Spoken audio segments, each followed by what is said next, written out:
Good morning बेटा।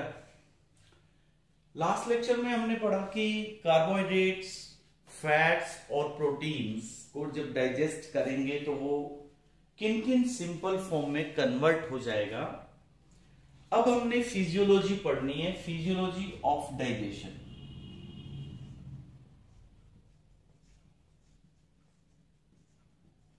Digestion का process चलता कैसे है, हमने पूरा सिस्टम पढ़ लिया बेटा, माउथ से एनस तक का। तो यहां पे डाइजेस्टिव सिस्टम में डिफरेंट पार्ट्स हमने देखे। एलिमेंट्री कैनल है, फिर डाइजेस्टिव ग्लैंड्स हैं, उन ग्लैंड्स के सिक्रीशन जूसेस हैं। तो डाइजेशन को हम दो पार्ट में डिवाइड करते हैं। हमारा डाइजेशन एक तो बेटा मैकेनिकल वे से चलता है। मैकेनिकल वे का मतलब कि there is contraction of muscles to break down the food, as well as there is chemical digestion. Chemical digestion where breakdown of the bone is there, means complex molecule is converted into simple molecule. कि बड़े molecule को chemically by the breakdown of the bone simple molecule में convert करना, ये होता है बेटा chemical digestion. और मैकेनिकल मैंने आपको बताया due to muscular movement. So now the first concept is digestion in oral cavity. Digestion in oral cavity. देखो बेटा, जब हम फूड खाते हैं तो एक बाइट में हमारे सारे सेगमेंट्स भी हो सकते हैं। मींस उस बाइट में कार्बोहाइड्रेट्स, प्रोटीन्स, फैट्स, न्यूक्लियोटाइड्स और विटामिन्स, मिनरल्स, ये सब हो सकता है उसमें साथ में। तो कहां पे क्या क्या डाइजेस्ट होगा? तो बकल कैविटी, ओरल कैविटी के अंदर जैसे हम फूड रखते हैं तो यहां पे एक प्रोसेस तो हमारा चलता है मैकेनिकल, वो क्या होता है? मेस्टिकेशन, चबाना। दूसरा चलता है by the secretion of saliva.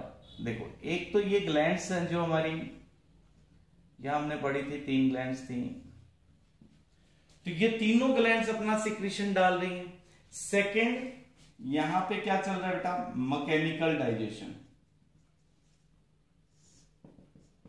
मुंह के अंदर एक मैकेनिकल प्रोसेस चलता है। टीथ, इस काम में कौन हेल्प करता है? टीथ, टंग एंड लिप्स, इनका इंपॉर्टेंट रोल है इन द मैकेनिकल डाइजेशन। तो कैसे करते हैं इसमें? आपको पता है इसके अंदर मेस्टिकेशन होता है। मेस्टिकेशन, एक सिंगल बाइट को कितने टाइम्स मेस्टिकेट करना चाहिए? 32 टाइम्स मेस्टिकेट करना चाहिए बेटा। आप आज काउंट करना कि आप कितनी देर कितने टाइम मेस्टिकेट करते हैं, नंबर काउंट करिएगा। It should be 32 for each bite. Second digestion in our mouth is chemical digestion. You know, chemical digestion is with the help of enzymes, and in our buccal cavity there is saliva, and this saliva contains ptyalin, and its another name is, you know, salivary amylase. This enzyme, which acts upon the carbohydrate segment of the food, कि जो आपकी bite में carbohydrates हैं उसके ऊपर talin act करता है। क्या पार्ट होता है हमारे पास? Mainly starch. इस स्टार्च पे ये एंजाइम एक्ट करता है ptyalin. It converts it into maltose plus alpha dextrin. तो सिंपल फॉर्म में कन्वर्ट कर दिया ना बेटा। टाइलिन जो एक्ट करता है ये सिर्फ कुक्ड स्टार्च पे एक्ट करता है। Ptyalin acts on cooked starch, पका हुआ होना चाहिए बेटा। हाँ जी, रो स्टार्च अगर हम खाते हैं तो रो स्टार्च के ऊपर यानी बिना पका हुआ, तो उसके ऊपर इसका कोई एक्शन नहीं होगा, बहुत इंपॉर्टेंट फैक्टर के। इसके बाद कितना स्टार्च मुंह के अंदर डाइजेस्ट हो जाएगा, तो यहां आपने लिख देना है 30%। एक बाइट में अगर 100 मॉलिक्यूल्स हैं स्टार्च के, तो inner buccal cavity 30 molecules of the starch get digested and condition is that this starch must be cooked. Raw starch cannot be digested by this ptyalin enzyme. Now next is, after this digestion, food is pushed into food pipe. From this region of buccal cavity, food is pushed. Yes beta.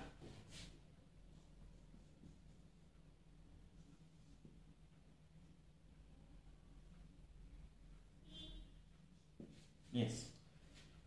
So जो bite में, एक bite में हमने मेस्टिकेट किया है food, ये बेटा, it is called as bolus. जो एक बाइट हमने खाई है, जिसको हमने मेस्टिकेट किया प्रॉपरली, फिर हम टंग की हेल्प से इसको पीछे पुश करते हैं, और पुश करने के बाद ये बोलस एंटर करता है इसोफेगस में। तो बोलस इज पुश्ड,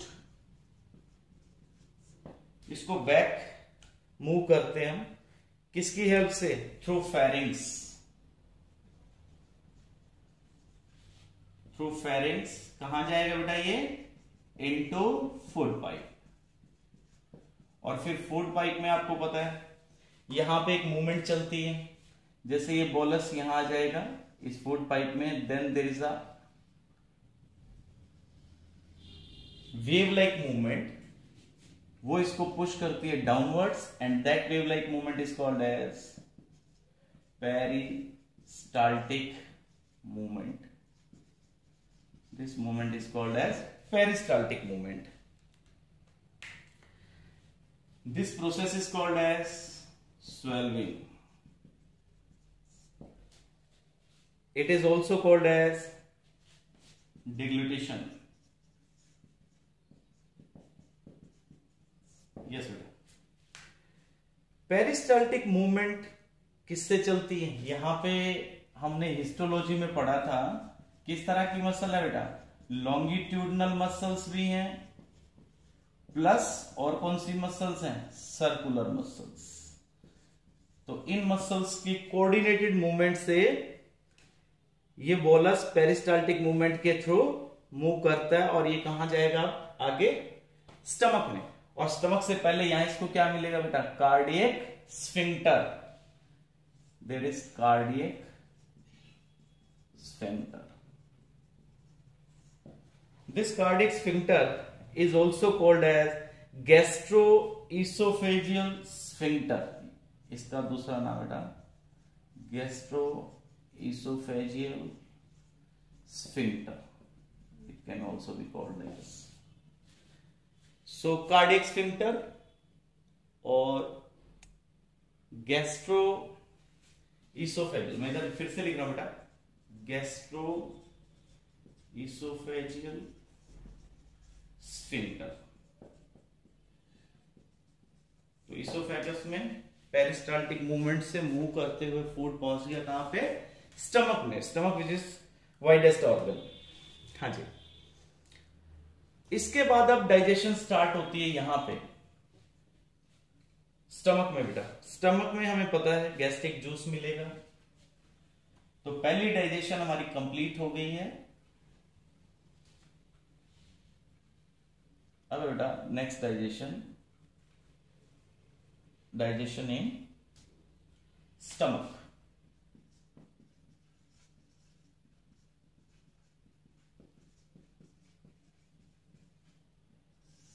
स्टमक में आपको याद हो तो गैस्ट्रिक जूस मिलता है यहां पे, यहां पे हमें मिलेगा बेटा गैस्ट्रिक जूस। गैस्ट्रिक जूस के अंदर क्या क्या था, इसमें था बेटा HCl, इसमें है बेटा एंजाइम्स, और इसमें क्या मिलता है बेटा म्यूकस, ये चीजें मिलती हैं। एंजाइम्स कौन से थे, इसमें एंजाइम्स थे बेटा पेप्सिनोजन, दूसरा कौन सा इसमें प्रोरेनिन, और क्या मिलता था बेटा इसमें, एक याद हो तो आपको बहुत ही कम क्वांटिटी में निकलता है गैस्ट्रिक लाइपेज, और रेनिन भी मैंने आपको बताया था चाइल्डहुड में ज्यादा निकलता है, अडल्ट में कम निकलता है। किस काम आता है बेटा ये मिल्क के प्रोटीन को डाइजेस्ट करने के काम आता है, मिल्क। फिर एक बहुत इंपॉर्टेंट क्वेश्चन ये है कि ये दोनों एंजाइम इनएक्टिव फॉर्म में क्यों रिलीज होते हैं, ठीक है ना, कि पेप्सिनोजन और प्रोरेनिन किससे रिलीज हुए, यहां पे कौन सी ग्लैंड्स हैं, डाइजेस्टिव ग्लैंड्स, गैस्ट्रिक ग्लैंड्स हैं यहां पे। तो फिर ये इनएक्टिव फॉर्म में सलाइवा में जो एंजाइम था वो तो नहीं हुआ इनएक्टिव, वो तो एक्टिव था, कौन सा, टाइलिन। ये इनएक्टिव में इसलिए हुआ स्टूडेंट्स क्योंकि अगर ये एक्टिव फॉर्म में रिलीज होता तो ग्लैंड्स को ही डाइजेस्ट कर जाता। सुनो, क्योंकि देखो बेटा ये वॉल, ये ग्लैंड्स किसकी बनी हुई है, ये बॉडी के अंदर जो ऑर्गन्स हैं वो किसके बने होते हैं, प्रोटीन्स के। प्रोटीन का स्ट्रक्चर होता है ना बॉडी में, तो अगर ये एक्टिव फॉर्म में आते तो ये खुद अपने सोर्स को ही डाइजेस्ट करते सबसे पहले। सो दैट्स व्हाई कि ये इस ग्लैंड को डाइजेस्ट ना करें, इसलिए इनको इनएक्टिव फॉर्म में रिलीज करते हैं, बाद में एक्टिवेट होंगे जब इनकी जरूरत होगी। हाँ जी बेटा। सो जैसे फूड इसमें एंटर करता है तो गैस्ट्रिक जूस रिलीज होता है। अब क्वेश्चन ये कि गैस्ट्रिक जूस क्यों रिलीज होता है, इसको कैसे पता लगता है फूड का, तो इसके लिए जो हमने पढ़ी थी ना जी सेल्स, जी सेल्स कहां थी, जी सेल्स थी गैस्ट्रिक ग्लैंड्स का स्ट्रक्चर हमने पढ़ा, तब नीचे थी सेल्स, मैंने आपको बताया था कि आगे आएंगी वो जी सेल्स। इनका काम क्या था, क्या रिलीज कर रही थी, ये गैस्ट्रिन रिलीज कर रही थी बेटा, ये गैस्ट्रिन, वो गैस्ट्रिन इस जूस को रिलीज करवाता है, गैस्ट्रिक जूस को। So this gastrin causes the secretion of gastric juice by gastric glands। तो गैस्ट्रिक जूस का रिलीज, गैस्ट्रिक जूस का जो रिलीज है controlled by hormones, nerve impulse, hormones भी कंट्रोल करते बेटा इसको नर्व्स भी कंट्रोल करती हैं, और इसको केमिकल सब्सटेंसेस भी कंट्रोल करते हैं।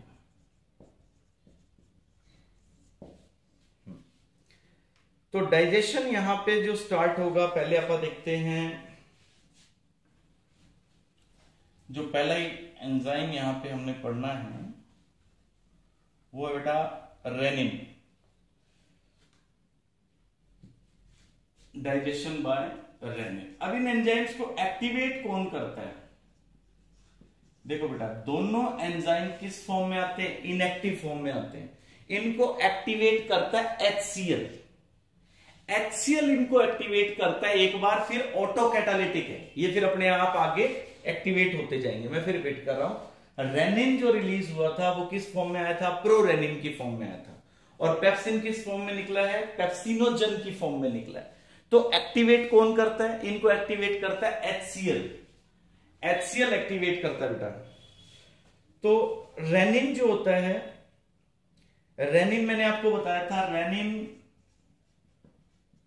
एक्टिव इन चाइल्डहुड एज, छोटे बच्चों में इसका सिक्रेशन ज्यादा रहता है, ये एक्टिव रहता है। ये करता क्या है बेटा, ये मिल्क को कन्वर्ट करवाता है कर्ड लाइक सब्सटेंस के अंदर। Renin converts milk into curd like substance, या हम कहेंगे क्लॉट ऑफ द मिल्क, और फिर ये डाइजेस्ट होता है।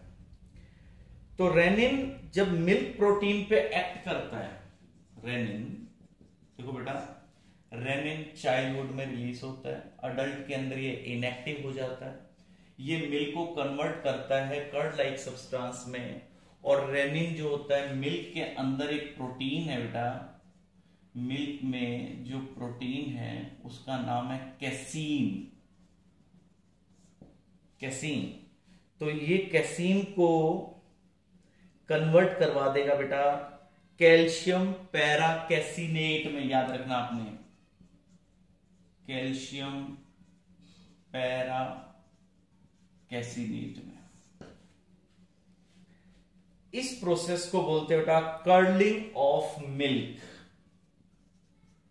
Process is called curling of milk. हाँ जी, तो जब ये प्रोटीन्स कन्वर्ट हो गए बेटा कैल्शियम पैराकैसिनेट में, तो उससे फायदा क्या हुआ, एक तो ये ज्यादा देर तक स्टे कर सकते हैं इसमें स्टमक में, और डाइजेस्ट हो जाएगा मिल्क का प्रोटीन। मैं फिर रिपीट कर रहा हूं, रेनिन एक एंजाइम जो साथ में आता है गैस्ट्रिक जूस में, एक्चुअली ये इनएक्टिव फॉर्म में आता है।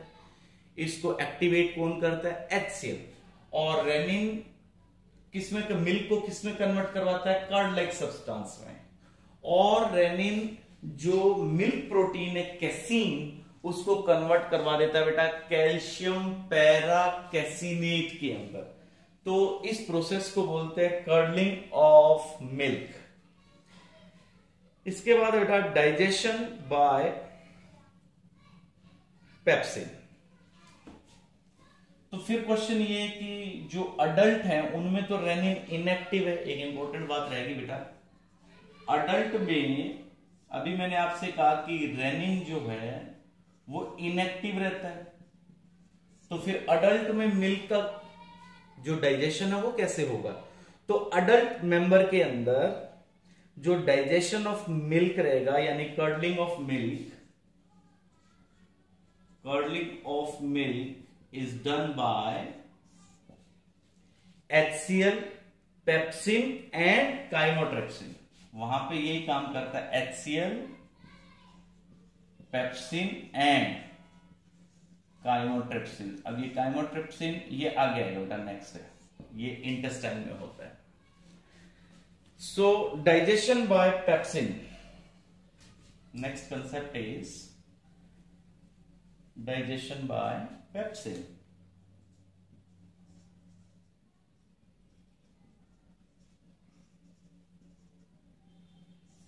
पेप्सिन, पेप्सिन जो मैंने आपको बताया किस फॉर्म में आया था, पेप्सिनोजन।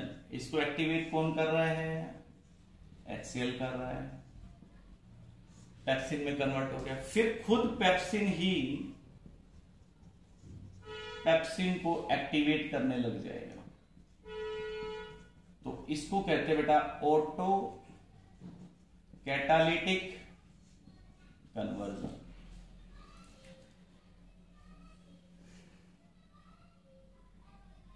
यस बेटा, प्रोटीन्स के ऊपर जब पेप्सिन वर्क करता है,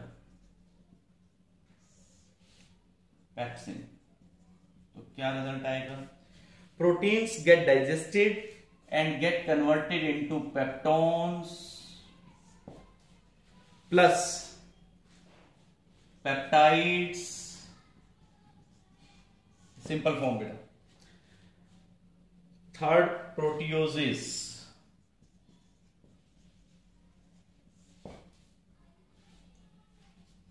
proteins with the help of pepsin get converted to peptones, peptides and proteoses। Means stomach में दो डाइजेशन होगी बेटा, मिल्क के लिए रेनिन और प्रोटीन्स के लिए पेप्सिन एंजाइम।